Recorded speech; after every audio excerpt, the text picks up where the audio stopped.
Welcome back, or welcome to Grateful and Full of Greatness. I'm your host, Mark Glicini. And on this podcast, I sit down with guests who, in my opinion, live their lives with the pursuit of greatness in mind. And this platform allows me to discuss and to explain strategies that go into reaching peak performance. This is episode number 6. My guest, Ben Ives.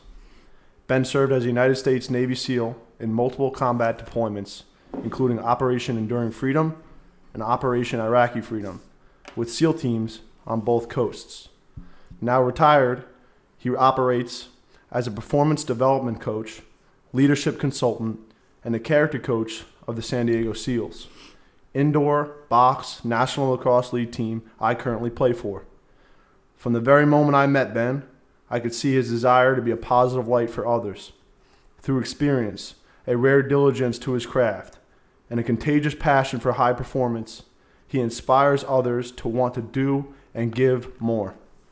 Ben Ives is a mensch, a humble leader, a man built for others. I'm lucky and grateful for his mentorship and consistent leadership. Ben, thanks for joining me on here. Right on, Mark. Thanks for having me, brother.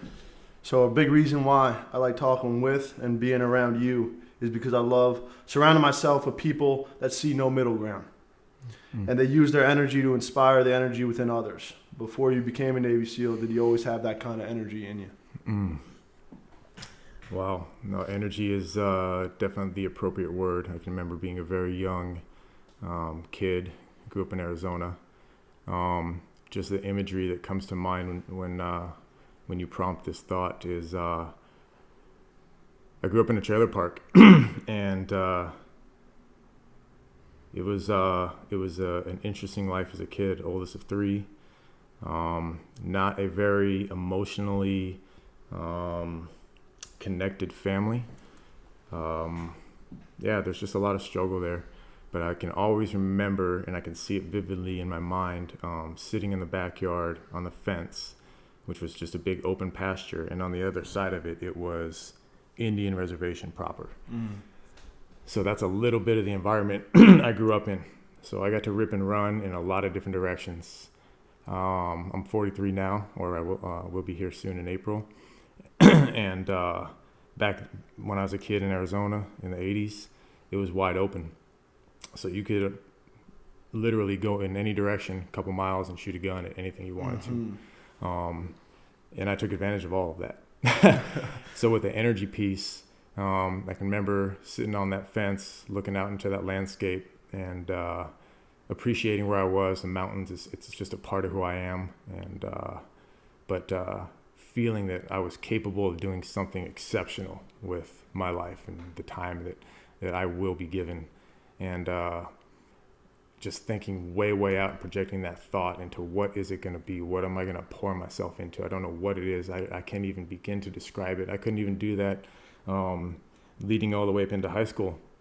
Just not much vision there, but very, very assertive in everything I did. Very, very competent. Easy to get along with, but still at the same time very rebellious, reckless a lot of times.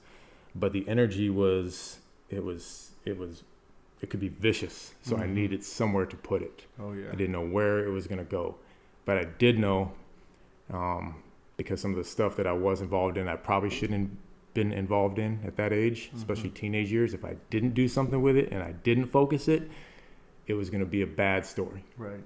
So a metaphor for that is you're either a nuclear power plant or you're a nuclear explosion, and I think that describes a lot of males, especially if you're very driven. Right. And so what stayed the same from that story and knowing you now is kind of that looking out and with wonder, staying aspirational, thinking what's next, or how do I channel this energy? When did you start to grasp or get control of that energy? At what age, and kind of what was there a turning point, an inflection point where you're like, this is the day, or it happened gradually?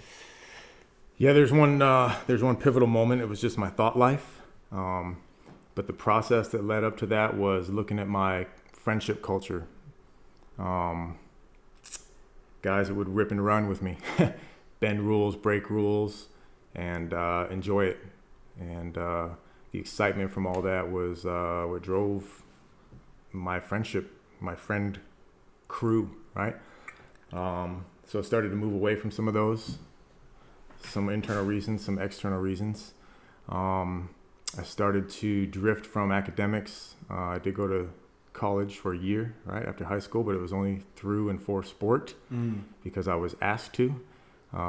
Big performance jump for me with basketball. It was a wake-up call, but I remember having the same slap in the face in the classroom to where I felt like a fish out of water, and I was just so fearful of being asked to do anything in the open in a classroom setting in college.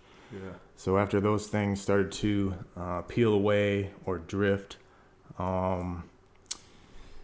the military came to mind. I have never had any military background that's been familiar to me. I don't have an uncle this, right, or a grandfather that I've seen things or heard stories, or my parents or anything like that. My family's very small. So when I started to think about that option, it felt right. So instinctively, I let that travel a little bit and stayed with that thought. And I try to visualize myself, like, where would I go? What would be a good fit? Mm-hmm. So this is the vivid thought life that I have from that. That's great. It was a process of elimination, honestly. It was not a recruitment visit for me that put this one up here and this one down. It wasn't that, which I think would probably be the normal route, right? Do some diligence, do some investigation, do some analyzation of people who are wearing that uniform. No, I didn't want any of that.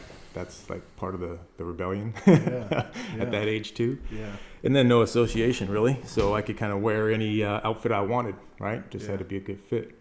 Not even the context of the job, right? Like which avenue would take me down to do this. That wasn't even really the draw. It was just, again, like I need that power plant to start channeling this stuff. Yeah. Because now my decisions are important with everything that I do, right? Yeah. So it went like this. Am I going to join the Army? What does the Army do? Well, I grew up in Arizona. I'm not really used to seeing any Army. I've seen some National Guard Humvees go down the highways here and there through the desert. Where do they work? They're in the South and the East Coast, and they go to Okinawa or something like that. I probably got that from seeing the Karate Kid movie, the original, Ralph Macchio. And I was like, no, not for me. What else? Okay, Marine Corps. Oh, Marine Corps. I've seen the movie Full Metal Jacket like 15 times. I know who I am. I got an idea who the Marine Corps is. I do not think we would get along. Not going to the Marine Corps. Too rigid. Oh, man. So next, Air Force. What's that? What is the Air Force? Okay, so that's kind of like school.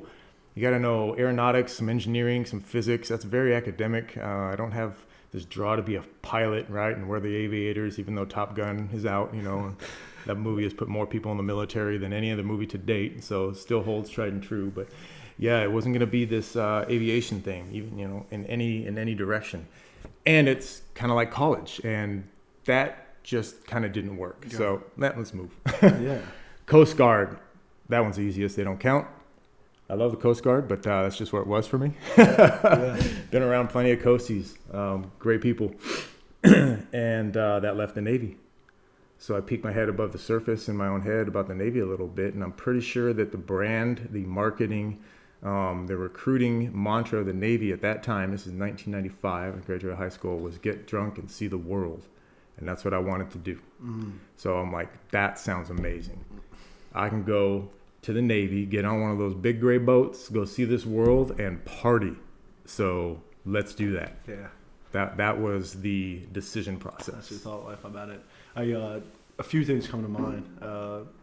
Jordan B. Peterson, probably one of the top clinical psychologists right now, he wrote a book, 12 Rules for Life.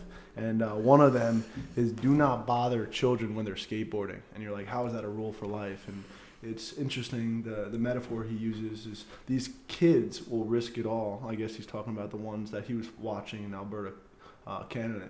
But what he was saying about it is these teachers would try to stop them.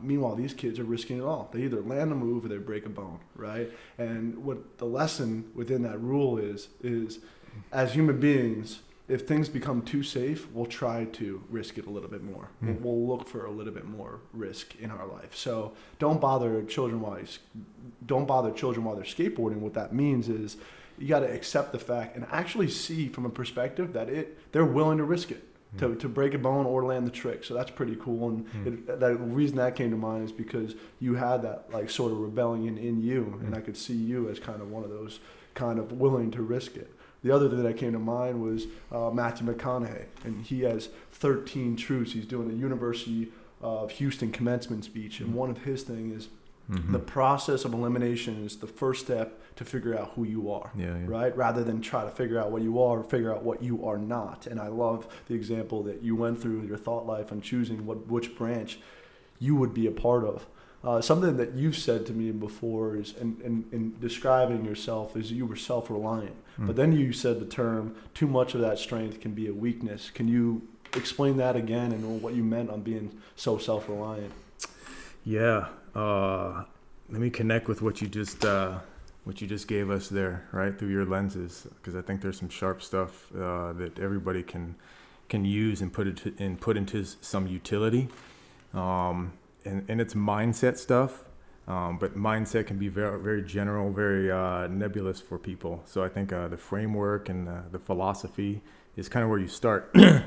So the way I heard you say that first part there is just that willingness to go, step through the threshold, right? That's my language on that. Step through the door. You only get a few opportunities where you have a decision, and it's a T intersection. If I go this way, I'm turning my back on all of everything else that's behind me and to the right of me. But I know when I hit this intersection, I might bump my nose up against it. It might hurt, but I know I'm going to go left, and it's going to be the right decision. So you only get a few of those. Appreciate those, relish them, and fight through all the energy, right? All the anxiety that comes with that, because those are rare. Use it. Yeah. So just go. And that's a really cool operational thing, because in the context of being an operator, stepping through the door is literally our most challenging, our most dangerous thing. So there is no opportunity to hesitate. There's no ever excuse or exception of bad body language entering a door or going off of the ramp of a plane for a jump, free fall. So that the figurative thought, right, of the threshold and not hesitating, not juking, good body language with purpose, with aspiration, just good mental framework there. And then on your McConaughey thought, if you want to know who you are, what you're capable of, you got to know what you're not. You have to know what you are not willing to stand for before you can paint that picture and see it very, very clearly. And that's easier said than done. It takes courage to do that, because if you're going to establish what you are not and what you're not willing to stand for, you are going to have to, in some way, be vulnerable with people, be transparent, and do heavy lifting there. It's easy to think about. It's easy to say to people, but what happens next? Defining like what you are not. Right. That's a daily thing. And then the self-reliant stuff. Yeah, this is a big self-awareness thing. I mean, again, 43, just transitioned from the military, retirement, 22 years, writing a new chapter as a professional, which is important for me, right? Because I've stepped through a new threshold, and I do not consider myself retired. I actually have some disdain for that word, because that means I've quit. Like, nothing I believe in, nobody I have respect for has ever sat inside of that and just embrace the I'm done thing.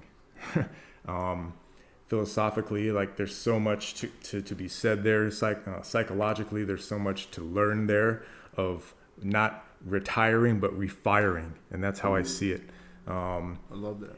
Yeah, I use that as my last thought, or one of my final thoughts at the ceremony when I retired, and people remember it more than anything else, which is really cool for me to see how it landed for people. Right. Again, because I'm a coach, and I want to see people do what they don't want to do so they can get what they want. Right. I think that's really the definition of a coach.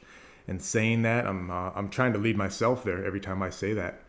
And in hopes that someone else wants to jump on that and fight harder and lock arms and do things that you might not have been willing to acknowledge that you're capable there. So let's go. Right. But the self-reliant stuff gets a lot of people, right? And you can start to go in a lot of different directions here. Humility complexes and egotism and what that all is, and being a male and being alpha, right? There's a lot of different directions there, but answering it just for myself, it started early. I never wanted anybody to tell me what to do. And I think we can all appreciate and identify with this, is that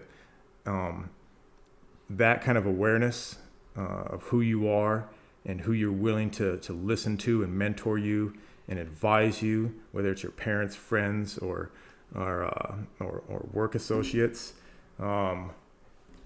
We wear rose-colored glasses with a lot of that stuff, because we'll do a lot of listening, but the acting, right, and the achieving and making those incremental adjustments, that stuff's hard, and it doesn't happen as often as we, I think, hope that it does, right? There's a difference between achieving and activity, but the whole self-reliant thing started because of my relationship with my father, and that's what I mean. I think that we can all associate with that, right? The men in young children's lives impacts their life forever. And I can say that with confidence because I put my energy in a couple different areas now as this professional, right, as a coach. And one of them is working with a circle of vets who is at their wit's end. They're just done. You know, we lose 22 a day, plus or minus, on any given, chronological scale you want to look at, right, as a country, with vets and suicide. And I've seen it tens and tens of times. It is the role of men in their life. It doesn't matter if it's male or female, that their impression on you affected the way you walk, the way you live. For me, that was my father. I did not want him telling me what to do. I had I loathed it. So I fought to be good enough at everything I did where nobody had to give me any input. And that, so fast forwarding as a SEAL, that helps that helped me. It helps a lot of guys because you're stubborn. You're not willing to take no for an answer. That's how you've been trained. This whole never quit attitude and the spirit of that, which is absolutely noble, has a lot of merit, but you have to know when you need to ask for help. So I guess I'll just kind of stop right there because I could go perfect. on and on. No, that's perfect. And I loved your point there.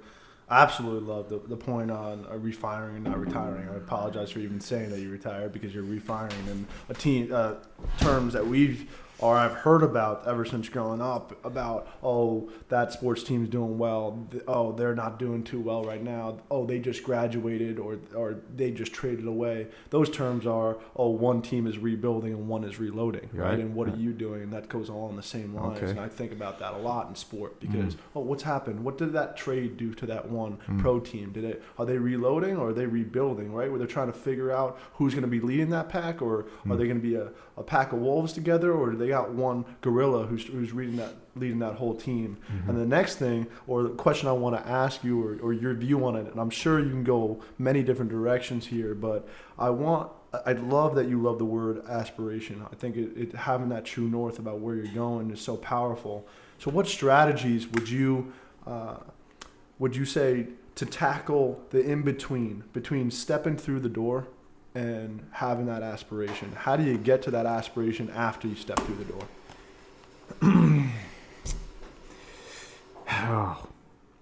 Let's preface it just from starting from the very beginning, because this is something that I do routinely. Coaching, right? Active duty guys. So different than the example I had just mentioned about the guys who struggle at their wits' end. I also have a role that I play that's has me very closely connected with the NSW community, Naval Special Warfare, or the SEAL community. So I've been privileged to run a development course of instruction for every, we call him new guy, right? The green guy, the brand new guy. He's branded, he's accredited, he's made it through the pipeline, but never had an operational day in their life, right? At a deployable team. And one of the first questions that I pose to this audience, I see them routinely, we do probably a few a year, right? A handful a year, is I ask them that directly. What's your biggest aspiration? and I'm very comfortable with the uncomfortable silence, and I'll just let that hang there for a good 30 seconds and just watch their faces, and you'll see that their eyes will drift, because that's a thought that's uncomfortable to be with, especially if someone's expecting an answer. And the reason why that's hard is because you have to answer that with your heart. That's a gut answer. If you answer that with your IQ, with just from the hip, then you can smell it, you can taste it, you can see that it's not authentic, you can see that it's not all that you may be capable of, and I might not even know you well enough to understand that, but I can pick that up.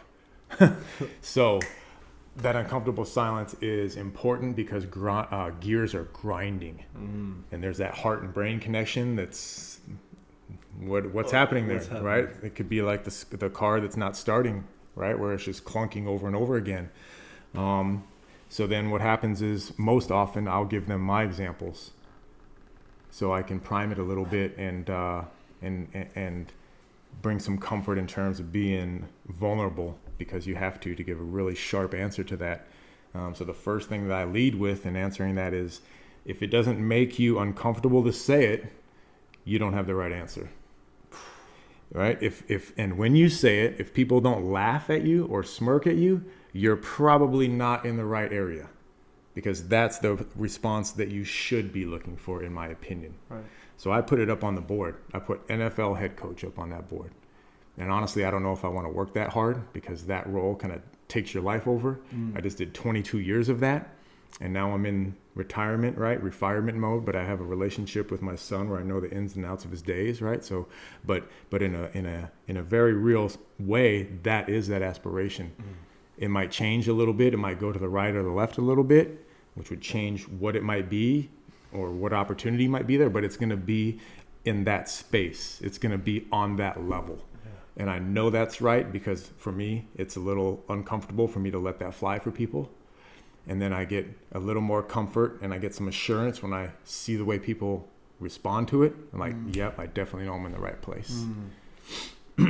And that gets them going in the right direction. And we're speaking right now as this coronavirus is taking over the nation. And what the thoughts that come to mind is the silver lining behind it, man. There's this quote: your elevation will require isolation. And isn't that more prevalent and forced upon people right now? And there is a silver lining on you becoming aware of yourself, mindful of where you're at, self-aware, and then developing that aspirational idea. And I was just watching the other night Conor McGregor's documentary, where he's walking around and he's acting like a champion way before he is. And on his gallon of water, he put in Sharpie world champion, even though he's 1-0. He hasn't done anything yet, but he's acting way before he even is that. It has to be there. There has to be that persona. Another piece I'll give the audience when we're having this conversation is my mindset mantra for that. And it sounds like this: if it's not going to be me, who's it going to be? I love that. And that's assertive. That's aggressive. Oh yeah. Right? Like, there's attitude there. And anyone who's ever really unlocked something or attained something that was very, very distant has had that. There's been the spirit of that. And you have to have that. You have to have that. Oh yeah. Too much is not good, right? Too much strength is a weakness, but that's that whole resourcing. That's the whole asking for help. That's being connected to community or brotherhood. And then on an individual level is the journey part of it. So there's a difference between being on a journey and being a wanderer or being on a walkabout, because we all on a journey. Some of us have accepted it. Some of us have really worked hard as custodians in our lives to clear that path off and lay one brick down at a time through that process. Most of it's character, but far too many of us are on a walkabout, just hoping for the best. And I've got a lot of personal reflection with that, because being a team guy, being a SEAL for so long, I've had a lot of highs. I've had a lot of very, very high highs, but I've also had some of the most intense struggles with darkness and evil and narcissism and every piece of ugly that you could possibly imagine. So that was a big part of my life when I figured out, wow, like now I know what the journey is called. I know how it's defining me. I know how I'm hoping to define it, and what it means in a grand scheme of the whole thing is that that's, you know where you're going when you're on a journey. You know what the North Star is. Yeah. And when you get hit, when you take an IED, when you take a punch in the face, when you endure all these losses, struggle, and challenge, you know why you're willing to get up and contend again, even if it's just digging your toenails into the sand and the dirt and the muck to move an inch, to get off your belly, to get up on a knee and take some swings, take some kicks, and get up on your feet and start walking it out again. And when you're a wanderer, that's much more difficult. Yeah. And then you start to give up. Because you lose your why. And at the beginning of the introduction, when I said part of the reason I love hanging around you is because you see no middle ground. Everything that we've been talking about since the moment I clicked start on this podcast has been you either have a true north or you're a wanderer. Sure. You're saying black and white. You're not saying gray. Yeah. None of this is gray, right? And not from a character, journey, purpose, values, vision standpoint. No, not at all. And I'm sorry to interrupt you, but the gray thing is an interesting conversation coming from the military again, because military standards, military language is black or white. And it's been a big struggle to fight to paint that picture with as much gray as there really is. In my opinion, the special operations role, the job, you are in the gray, you are in the mush, you are in the fringe. That's why the job is difficult, because you have to make value-based decisions in fog where you don't know where your foot's going to land. You're not comfortable with what people are going to perceive from you if you go that direction. There's a lot of examples of that, but I just want to highlight just that aspect of the gray. But I definitely agree with you, and it has to be black and white when it comes down to the purpose, the values, and visions, especially if you're dealing with your own bag, right? And you're working on your journey. And let me back up to where you started and answer the question, because I think it started off with what are some of the small incremental things you can do towards getting that aspiration? Yes. Is love the basics.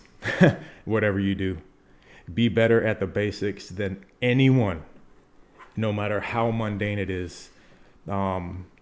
We forge our new guys in the platoons to be just as good as they are at free fall or tactical shooting as they are about taking out the trash, maintaining our vehicles and all of our assets, whatever it might be, $1 billion or $150, and love each part of your job as much as you love the stuff that we would deem sexy, right? The shooting and the jumping and the explosions or whatever. And the guys that don't do that, they stand out quickly, and you start to drag the team down. So whatever it is, I don't care what it is. And again, from a global performance standpoint, there's no reason that anyone should evaluate someone who works in a role as a server, as a checkout stand person, or an attendant to people in any role, and they're the employee of the month, they're the whatever they are in their recognition. There's no distinction between that person and a operator who functions in the capacity of combat. If you are in the process, you're a teammate, and you have values. I think high performance gets cataloged into this bell whistle, athlete, pros, television, notoriety kind of thing. Right. And it's all over the place. So if you study high performance, you're probably already aware of that and looking in all these different directions and picking up these little things because they're all over the place. Right. And you have to be able to filter out what is important and what leads to actual high performance and what kind of is just nonsense. There's a lot of data that is irrelevant. Right. A lot of data.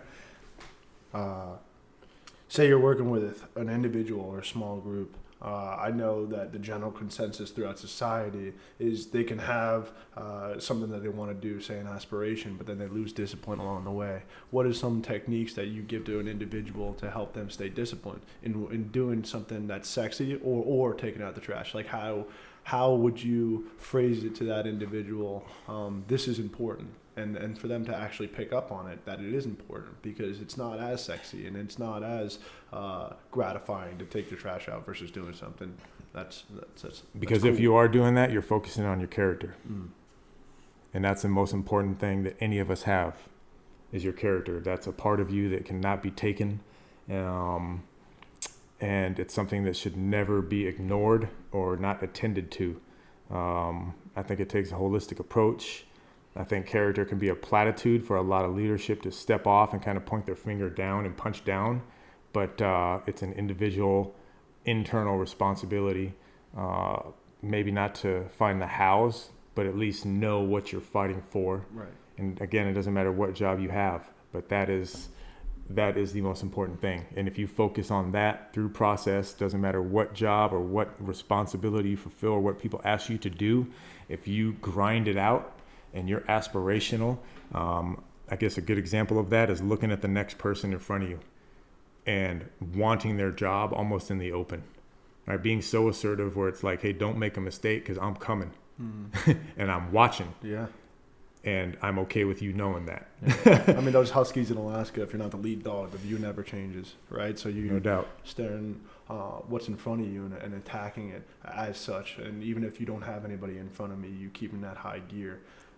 Like I talked about before, the path to greatness, no matter what realm we're talking about, whether it's sport, your arena, or otherwise, it's a pretty lonely place. But there is such an importance on relationship, and something that you talked about, which I love, and I've used the moment I picked it up from you, is work-life harmony rather than work-life balance. Right.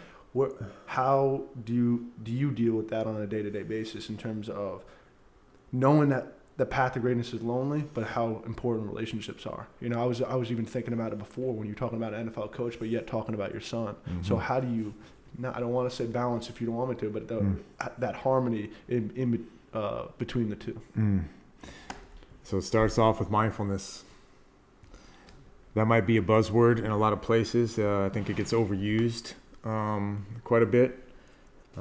There's a lot of innovative study. There's a lot of application and utility going into that right now. But not being a prisoner of the moment is a big one. And being aware of each decision one at a time and what you're saying yes to.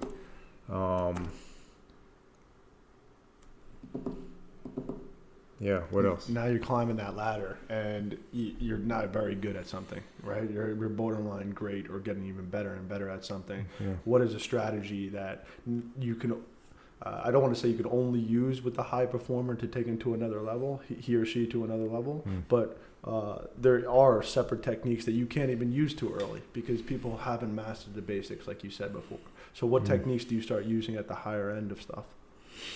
Give me an example of or give me a context. Sure. So let's talk about sport, for example, and I'll use my personal example. Yeah. So I'm doing well in high school as an ex-attackman in lacrosse. I transferred to the defensive side of the ball through prep school, and then I'm playing it at the college level. And my game is not, I wouldn't say plateauing, but now I'm searching for I started watching a lot more film. I started doing extra sessions of training in the weight room, right? I'm looking for those nuggets that are going to make the difference when it really matters, right? How do I play my best when it means the most, not just for the first 3 quarters? Right. So maybe I thought it was so important, and now I found out that I was right, that once I was able to harness the mental side of things as a junior and senior in college, that was able to be a determining factor, right? But I don't think I could have focused on it too soon. I think I had to wait a little bit to master the basics of the stick, my love for having it in my hands, getting bigger, stronger, faster, before I could work on like the high level techniques. No, that's a good primer for sure. That's that gives me a lot to tee off on. I remember telling this to one of the first coaches in the NFL when he gave me a question about like, what would you do? How would you train? How do you guys train to get better? Essentially what you just asked, right? And I thought about how he was going to react to this before I said it. Because I know how cutthroat the NFL is. There's a couple places in the military and the teams that are very much a parallel in terms of how the machine moves, how much pressure there is, how much resources there are, and who gets to play the game. Very, very few, right? So I said, well, brother, I'll tell you this. one of the first things that I tell guys when we start chipping away at things is that what we're going to do is we're going to try to get you to understand how to win the battles that are inside of your life. Because if you can achieve there, if you can advance in your relationships, if you can advance your character and your associations professionally, all the battles in your professional context, in the game or on the field, are going to be easier for you to manage. I think it's relevant to even project it a little far out to where the game is going to slow down for you a little bit. And I've felt that. There's a lot of intangible qualities that come with that, but that is a very real. It's a very real environment to be in. Coach Urban Meyer, I heard him say this in response on a podcast talking about quarterback interaction, because he's had a lot of success. He's very well known, and the quarterback is the critical, pivotal role in the game on offense in football. Right, you have to have it. And he was asked what he does, like how he coaches the quarterbacks, and it was really cool validation for me, because he said, you know what we do? I talk to the QBs most often about life stuff. We very rarely talk about football. So that blew me away a little bit, because I had been in that space for a while, but not really heard many other people say that. And that interaction with the NFL coach that I mentioned just a few minutes ago, it was before that as well, right? So that's where that uncomfortability was. Again, right. Because the system is so cutthroat. Cognitively, mentally, we're drawn to all the sexy stuff that you see. But in competitive environments where there's a lot of stress, what you're seeing is a celebration. You're seeing people express what it looks like, what it takes to compete and win in the most dynamic, stressful environments because of what they have practiced in private. So the other part, just psychologically, I'll give you here inside of this question, is being a student of the game. Because that's in a general sense, like we've talked about that almost the entire time that we've been sitting here, is what do you do, right? This is the internal part to study the game, because you're going to learn a lot outside of the game. You've got to have a certain agility in terms of what's making you get better, and be able to look and shift and make adjustments, and maybe listen to, if you're a lax guy or a football guy, maybe listening to someone who's an expert in meditation and mindfulness, sure. Or listening to someone who's in the arts or entertainment world and what they've done and what it's looked like for them to be a student of the game, enjoy and appreciate the process, and the outcomes just really kind of start to evolve without a lot of pull, right? Without a lot of pull, because that's a common mistake is we love these outcomes. And when you search and you are fighting for outcomes, you're susceptible to drift. You're susceptible to sacrificing things that are important, all those intangible things, all those internal things. So right back to the beginning, right? Start figuring out how to win the battles inside of your life, inside of your relationships, and the game will slow down. It'll start to be easier. It'll start to come to you. Yeah, I did. Wow. I mean, I think that was essential. You're the only guy and a guy and gal that I've had on this podcast that brought a pen and pencil, and I learned or it emphasized me being a hunter-gatherer of information. Like when I was watching this documentary of Conor McGregor, you would hate to watch it with me because I'm pausing it to write down notes, right? Who does that when I'm watching? But I'll tell you what the biggest thing that I took away from the whole documentary, 90 minutes long, just one sentence, right? Conor McGregor got beat by Nate Diaz, lost in the second round. He was mad at himself. Afterwards, his team's sitting around in silence with him. He says, I gave up, and he talks about in his speech after it, he goes, just let me bath in defeat for a little bit, right? And I thought that was really cool. But here's the biggest thing that I took away. He asked for a rematch hours later. He's back to training. The camera goes on to his coach. He goes, I haven't seen Conor like this before. And then it goes to Conor, and he goes, yeah, I'm very focused. I'm very structured. And he said, people need to realize that structure is the key to true success, right? Now, I take that as an all-encompassing word to doing everything the same way, right? Because what you were talking about with Urban Meyer example with the quarterbacks is, yeah, Urban Meyer wants to win just as much as any other coach, and he wants his quarterback to succeed just as much. He's got more pressure than him right off the bat. Right off the bat. But if you deal with the life stuff, the wins in game come as a result of that. No doubt about it. Here's a scenario for you. I mean, there's such a debate regarding nature versus nurture. Say there was this kid, average as can be, right? Not strong, big, fast, but he was willing to do whatever you told him and committed to a process and following your strategies to become a Navy SEAL. Do you think he could, or do you think you would need some natural ability or talent?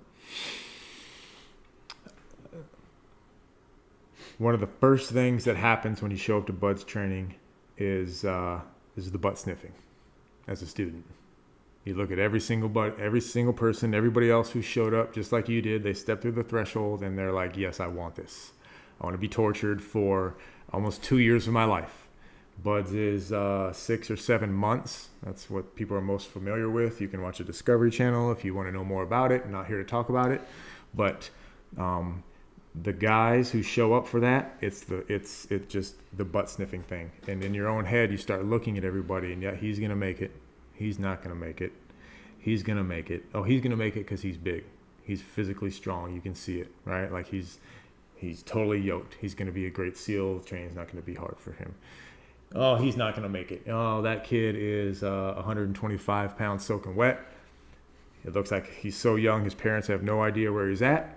And there's no way he's going to survive this training sitting in the ocean for hour on hour on hour on end.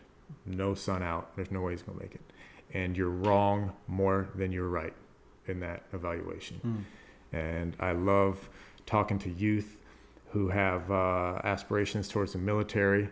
If it's towards NSW and the teams, that's great too. But services is the biggest part of my life, my family's life. So I encourage all those kids to do it if that's what they want, but it's got to be a heart decision, and heart is what's going to get you through it. Because you can run, you can swim, you can do pull-ups, push-ups, whatever you want.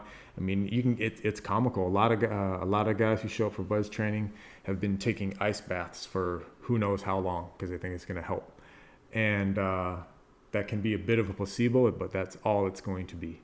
Because it's not the same when you're in Mother Ocean and you're locking arms with dudes who want it just as bad as you do. So I say work on yourself. I say work up as best you know how to, be as mature as you're capable of being when you get there. Because that's what the leadership's looking for, man. You're going to see a lot of guys being pressed because of run times or swim times. But when instructors talk, just them and what they're looking for in guys, they're looking for a pedigree of a guy. I like to say that we're looking for dudes. We're not looking for guys. Because a physically gifted guy who can run, swim, and do everything else and drink beer until 2 a.m. and get up at 5:30 and do it again, that's cool. It's funny. But it's not sustainable, and there's more dimensions to the job than just being physically gifted or strong. That's awesome. And what do you think are some attributes about a person's character that lead to longevity or sustainability or consistency? Coachable. I could almost just stop right there because coachable says so much. It means that you're willing to take critical feedback. It means that you're willing to understand what it means to fail. You also have to know what it means to win and how to be a professional when you win, because winning makes a lot of people fat. So there's just a few. Right. What's been one of the hardest things that you've dealt with along the way, either as coach or in the teams or even before that allowed you to be able to say right then and there, coachable? Because you learned that through experience. It's not something, obviously you've been a hunter-gatherer of information, but it's mostly through experience, I have to believe. I just take pause there because I think about all of the people who are not here today that have given me so much because of who they are. So the general answer there, even though it might be abstract, is because I've endured so much grief and trauma. I'm very, very mindful and strategic with my words. I did not say lost. The people that I lost. No, it's the people I've said goodbye to, because I haven't really lost anything. The people that I've said goodbye to, their time here is unforgettable. I have incredible legacies that are wrapped around me and my family through service, and those are the most valuable things that I own, is our connection. So a lot of it has been that whole learning how to grow out of my self-reliant, rebellious tendency. I've been able to use it for good, but to find harmony and find refinement there has been that was the majority of the tail end of my career, right? Like the back nine of my career, because that's when things really started to pile up. That's when you start to see out that chute, and you can, start to see that there's another chapter that's going to have to be written, because you're going to have to leave the locker room. Everyone does, for one reason or another. And I think another way to answer this is how do you define a successful career, right? Like, that's hard to do. Right. In sport, it might be a little more tangible, but in combat, in warrior culture, warrior society, it's very hard to define. And I think one of those is, I've got two answers for that. One of them is how you did the job, right? And that's very interpretive. It's subjective, and why wouldn't it be? Because we're talking about people, we're talking about legacy, we're talking about connection, but doing it the right way. So that's the thought. What's one way you can define your career as being success? When people will look at you and what you did and say, he did it the right way, which means that you used everything that people gave you, everything that people poured into you, everything that was a setback that forced you to contend, back to just getting those feet in the right position so you could get up inch by inch, and using it with purpose, and honoring those who are still here and those that are not here with every decision you make. And that's just principally every rep of my day. And that's how I see the days. They're all repetitions. And something I live by through that is a mantra: maintain ground or advance daily. I said goodbye to the closest man that I've ever has ever been in my life, John Tummelson. He's killed in a helicopter that was shot down in 2011 with 31 other Americans. I'm very close to a lot of the other events that people are familiar with. They were friends of mine. And I also have cancer in my family. My wife and I have said goodbye to our daughter, our oldest. And we have a son who's 7, and we are present with that every day, and we use it to the best of our ability every single day. And I look for the opportunities to share a lot of those stories and those legacies, because they matter. And it's bigger than me. It's bigger than keeping their life alive. It's about connecting all of us towards that. Right. All of us. Right. And that's how we're connected, by the enduring in that way. And something that if you look at that book right over there, the second mountain, it has to deal with getting to the first mountain and being like, oh, there's another second mountain. The moral quest of, did I do these things the right way, or did I follow just this society-driven idea of success up this first mountain? Now I got to the peak of it, and I'm like, wow, there's a second mountain, and it's bigger, and I have to spend the rest of my time going down that way. So there's two thoughts I'll give you on that. I heard one of my teammates say this: be a ridgeline thinker. That's what you just described. Be a ridgeline thinker, which totally suits the aspirational conversation we had, right? That piece. I think that's just good glue for a lot of things we've talked about, a lot of things you talk about with anyone you bring on this podcast, because that's what's important to you, right? Just progressing and evolving. But you have to be able to see those ridge lines. And there's a lot of fog, there's a lot of gray, but you stare through those threats, you'll see that opportunity, and that ridge will start to pop out, and you might be surprised that it's not as high as you thought it was. And when you come up and take a breath, you peek above the surface, you're like, I'm three quarters of the way through this damn thing. Like, I got this. And culturally, you cue me up on something, swim upstream. You're either swimming upstream or you're letting the current take you downstream. Right. And if you think you're staying the same, you're wrong. That's impossible. You're going backwards. You're backsliding. So swimming upstream, to be counter, to not be good with just good enough. I think that says a lot for leadership, which again can be a platitude where who knows what people are saying about it. Who knows like how much you're actually evaluating how much things are or which way things are landing for people when you're in this leadership role. And I'm not okay with that. Like, swim upstream. Just generally a good way to qualify that. Leaders are good, right? Leaders are expected to. A leader should be able to disturb the comfortable, but comfort the disturbed. That's swimming upstream right there. Right? There's nothing that's passive about that. There's nothing about this situation or this person or this incident is why I'm doing this. It's why I'm not. Right. No. That's not acceptable. Right. Like, things are just popping off, and I'm writing down. I can't stop thinking about all these ideas that are coming to mind. Being a ridgeline thinker, I hope people are listening to this with a pen in hand. And I was listening to a mastery session by a guy named Robin Sharma. And he was talking about 4 truths to enhance your own self-love. And he talked about honoring what makes you special. He talked about going to the woods to be mindful, like we talked about before. He talked about helping others. That's why I made this podcast, not just because of Full of Greatness, because of Grateful and the people that have brought you and I to these situations. Mm-hmm. But the fourth and final thing that he talks about is do something difficult daily.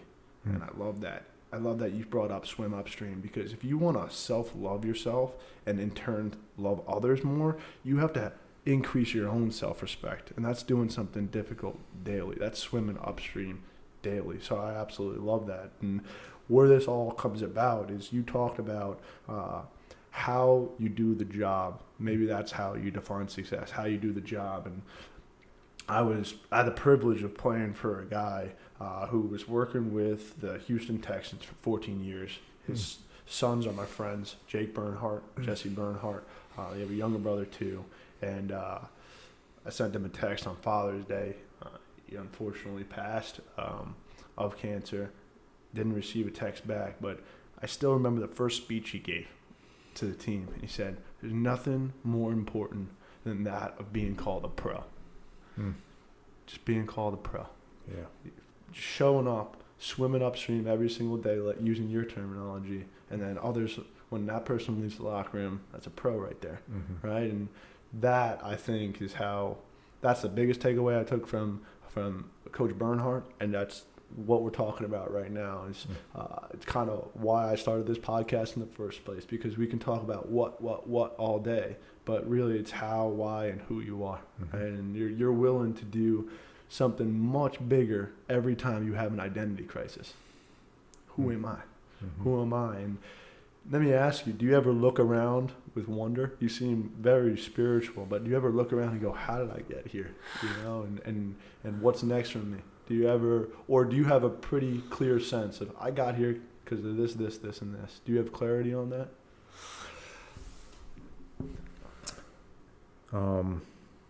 God has touched my family in a very personal and a very, very intimate way. And it was through process, but I believe the moment that things really, really shifted for me, where I stopped asking any of those global why me, why this kind of stuff, which is just a trap. We all deal with it. We're all fighting to be on that journey and find that rudder.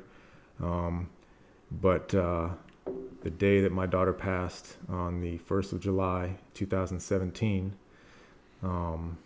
7 years old, that was actually JT's birthday. John Tomlinson, who was killed on the bird that went down in Afghanistan in 2011. So it gets a little deeper than that. My daughter was diagnosed with brain cancer, pineoblastoma, on the 19th of August, 2015. So we buried JT in his hometown in Iowa on the 19th of August, 2011. So when my daughter passed on his birthday, our lives have never been the same for what might be the obvious. But what else has happened is the sense of gratitude that has overwhelmed my heart. It's hard to describe. So I'm confident in saying that what you hear is God's strength through me. That is my purpose. NFL aspiration, no joke, legit, professional. But on top of that, what pulls that up and what pulls that into a place where it's possible is my aspiration to be the spiritual leader of my family. And I've only been in that space. I've only been in that belief set, that mindset for less than 3 years. And I bounce everything that I believe, everything that I study from any context through that lens. And that's how I affirm the information that I let in. And it has never let me down. I never believed that people would respond the way that they do, listening to me and giving them input and what I think is important or what I think you should do to get better. And I do that for him. I don't do it for anybody else. And my capacity to be of optimizing that is only growing and getting better and burning with more fire. And that is the thing that I am the most grateful for. And so to be able to do it with teams, our connection through LAX has been a big part of that. It's been new. That's a new door that I walked into. And I can lead with that, or I can stand distant in the back with it and do whatever needs to be done. But I'm confident in it, and people want to know why. So the really fun part about that is all the nonverbal stuff. In sport, it's been really fun of just, you're not going to rattle me. No. Nobody's dying. And this is actually supposed to be fun. And if it's not, then we need to make some tweaks. But like, you're stressing out about this and throwing up about this, and we're taking the field. Bro, what's up, man? Like, let's catch up here. Right? Yeah. Because there's more important things. And I've had to fight battles that not a lot of people in my peer group have. So it's been a long process of really sorting all that out, but it all came honestly through trust. And if that shift in our lives didn't happen, I don't know where I would be.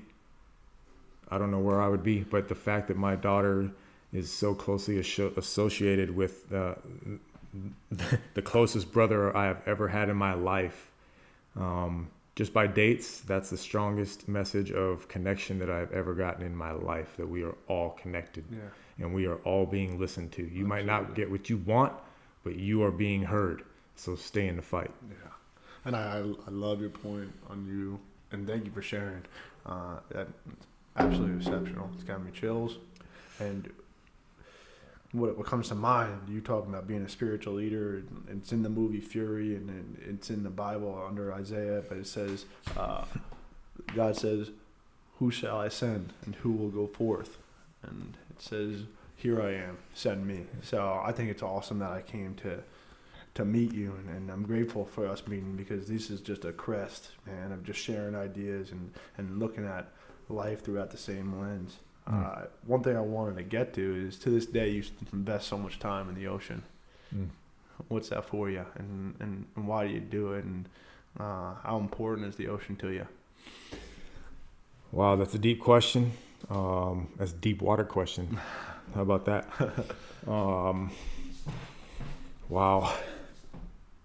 Yeah, growing up in Arizona, not oceanfront property, but plenty of lakes. My family was not, emotionally tight. My memories of my family driving out to the lake, all hating each other, going out, catching some fish, doing some water skiing, boogie boarding, driving home, and everybody was stoked. Joined the Navy. Wow, talked about it, why I did, really no, very clear decision making there, just, kind of some humor to it. But now starting to mature into a young adult and fighting for some manhood as a young sailor, seeing the world across these vast vast oceans and seas, seeing different cultures and the way people do their things and all kinds of pockets and corners of the world. I never knew what the SEAL teams were when I was a kid. It just came to me, like I figured it out when I got on one of those big gray boats. And so to roger up for that and have a career there, my connection with the open water evolved as well, because now I'm fighting to survive in tumultuous, unpredictable, volatile environments in the ocean. That's kind of our thing, maritime force.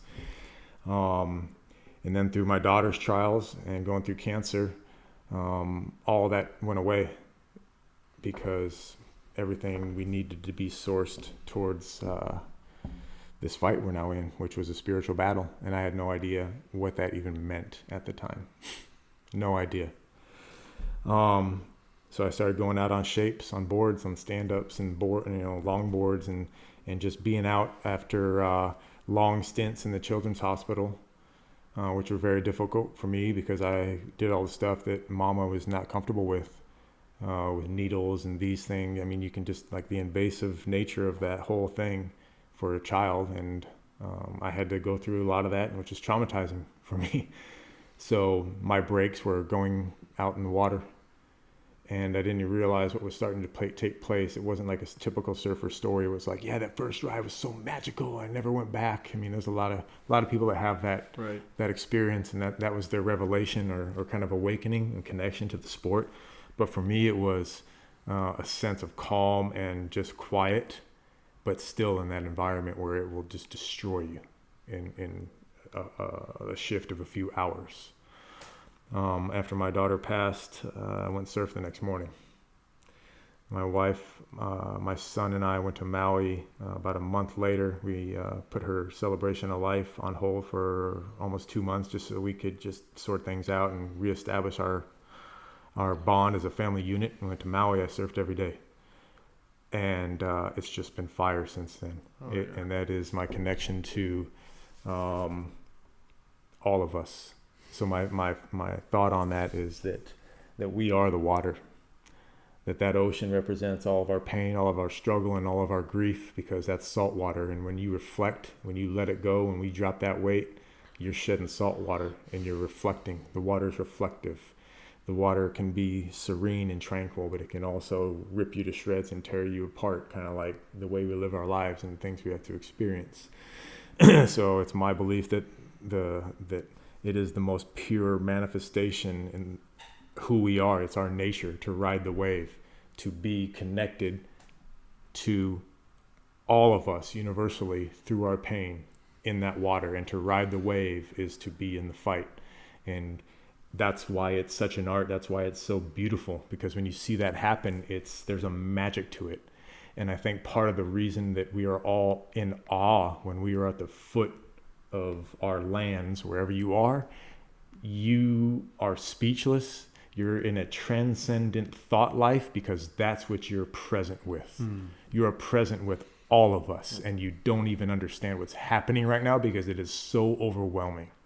Yeah, and I think that you're at the edge of it, looking out, and you just have hope. That's all. You have hope, and let's change Robin Sharma's go to the woods, let's go to the water, right? Let's go to the water. And I think that's what you're saying right there, is if you can go there. And I just feel it just by listening to you talk, how important it is to you. And that's why I want you to talk about it, because I know that somebody out there has the need to go find their water, right? And if they can feel that energy even just a little bit, that's awesome. And so you use it in such great ways. And this whole talk that we've had is about how grateful we are for all these different strategies, but more so people, and how we're all connected. How do you define greatness, the other side of it? So we're all grateful, but how do you define greatness in a way that others can take it? And it's legacy. It's easy. It's a very easy question, but it's hard to answer. But it's legacy. That's all it is. It's what are you leaving behind for everyone else? I think a really good metaphor for that is a song. I talked a little bit about writing chapters, about turning the page in terms of reps, right? These there's only a few opportunities to step through the threshold of the door. Well, that's a song. So what does your song sound like? What is the verse first? What is the first verse? What are the words inside of that? What are the words? What's your message in that second verse? All right, what are the words? What's the melody and the harmony in the bridge and the transition for the final part of the song in that last verse? What's the name of that song? Do people that know you, do they even want to hear that song? Do you want to change the name of that song? Do you want to change the story because you have another verse that you have the opportunity to write? Legacy. Ben, thanks, man. This was amazing, and I think that anybody who picks up on what, vision, character, legacy, we talked it all the way through. You're a leadership coach, and there's a reason can be summed up in those 3 words. We started with talking about the vision, and then the character building, and then we finish right here with the legacy. So thank you so much for being on, man. Well, it's been cool to be here. This is not a familiar environment for me. This is the first time I've ever put my voice, my thoughts, and my heart out there in this manner, digitally. I've never had a social media account. I've never even logged on to any of them. So this is a new threshold for me. And if anybody out there makes one decision in their life to get better, an important, hard decision, just one of them, just one of you, I'm good. Let's do this.